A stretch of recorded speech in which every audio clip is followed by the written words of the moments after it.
प्यारे बच्चों, कहानी शुरू होती है अमेरिका की एक स्टेट से जिसका नाम वेस्ट वर्जीनिया है। वेस्ट वर्जीनिया में एक खातून थी जिसका नाम एन रीव्स जार्विस था। उसकी एक बहुत ही प्यारी सी बेटी थी जिसका नाम एना था। एन एक ईमानदार शख्स थी, और ना सिर्फ वो एक ईमानदार शख्स थी बल्कि फलाह व बहबूद के काम करती थी, यानी सोशल वर्क।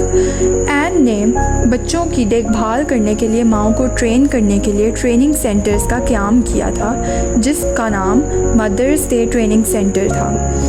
अब इन सारी खिदमात से वो बच्चों के अंदर, अमेरिका के अंदर उस वक्त डेथ रेट को कम करना चाहती थी, और उसने अपनी खिदमात भरपूर तरीके से पेश की। फिर यूँ हुआ बच्चों कि उस वक्त में अमेरिका के अंदर सिविल वॉर शुरू हो गई, और वो वक्त बहुत ही भयानक था। इस वक्त में भी उसने लोगों की बेलौस खिदमत की, ज़ख्मियों को उसने तीमारदारी की, और इससे हमें पता चलता है कि वो कितनी काइंड हार्टेड थी। पीस के ऊपर भी उसने काम किया। तो बच्चों, इस सारे सोशल वर्क के साथ साथ और इस काइंड हार्टेडनेस के साथ साथ वो संडे स्कूल में भी सर्व किया करती थी। और जब उसकी बेटी एना 12 साल की थी तो एक दिन कुछ ऐसा हुआ कि जब वो अपने संडे स्कूल की क्लास को पढ़ा रही थी तो एना भी वहाँ पर मौजूद थी। उस दिन उसने सारे प्यारे से बच्चों को बाइबल के अंदर जो माएँ हैं उनके बारे में बताया, और बताते बताते उसने अपनी इस दिली ख्वाहिश का इजहार किया कि मैं उम्मीद और दुआ करती हूँ कि कोई किसी दिन मेरी बेमिसाल खिदमात को जो मैं इंसानियत के हर शोबे के लिए करती हूँ उसको खिराज तहसीन पेश करने के लिए माँ का दिन यानी मदर्स डे मनाएं। एना जो उसकी बेटी भी वहाँ पर मौजूद थी, जब उसने ये बात सुनी तो उसने अपने दिल में ये बात रख ली, और इसी तरह फिर वक्त गुजरता गया।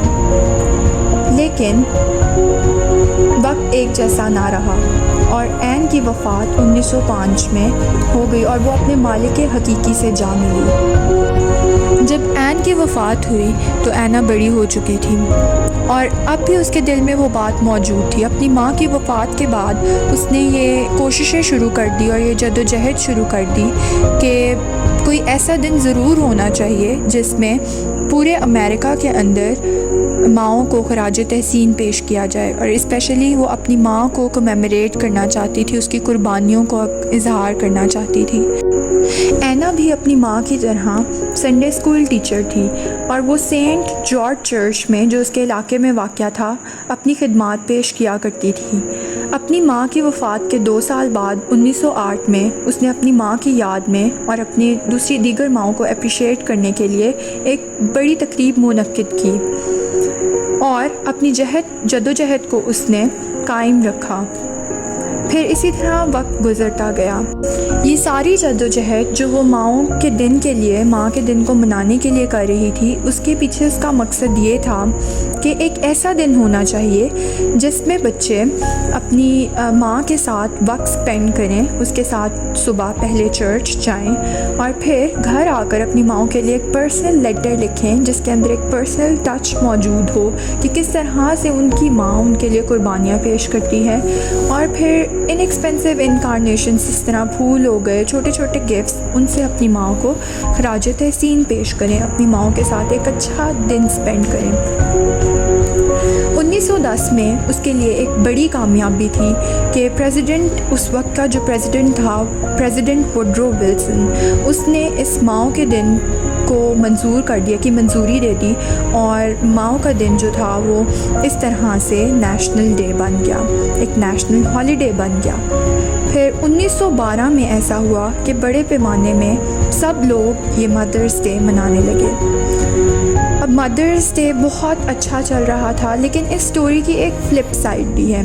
اب ہوا کیا کہ آہستہ آہستہ جیسے جیسے وقت گزر رہا تھا تو مدرس ڈے کمرشلائز ہونا شروع ہو گیا، اور لوگ اپنی ماؤں کو دل سے خراج تحسین پیش کرنے کی بجائے پومپ اور شو میں پڑ گئے، اور انہوں نے، جیسے کہ ہم آج بھی دیکھتے ہیں کہ لوگ فیس بک پر اپنی ماؤں کو تو خراج تحسین پیش کرتے ہیں، لیکن پریکٹیکلی اپنی ماؤں کو محبت ظاہر کرنے کے لیے باقی دنوں میں کچھ بھی نہیں کرتے۔ So it was similar as it is today.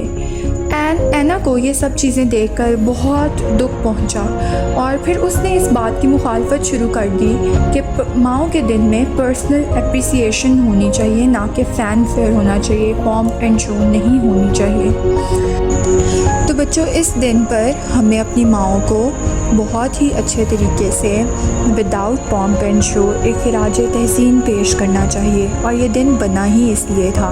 اینا نے تمام کوششیں اس لیے کی تھیں کہ ہم اپنی ماؤں کو پرسنلی اپریشیٹ کریں۔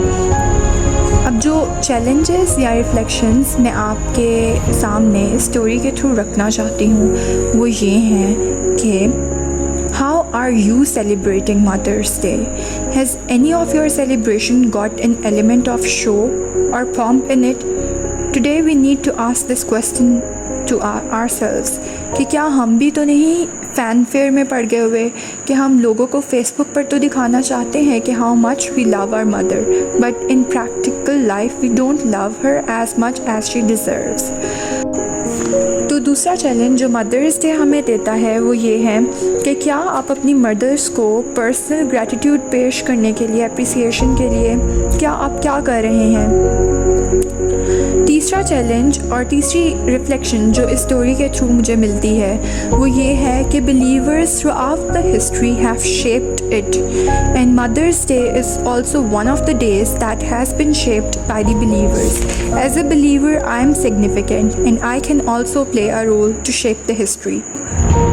And the message I would like to impart to all of you is that instead of boosting and showing off how Mother's Day you are celebrating with expensive gifts or big parties, you should be paying a heartily gratitude to your mother, and it can be only a simple letter, a card or a kiss, or it can be a hug or even a small surprise. So thank you all, hope you enjoyed. Goodbye.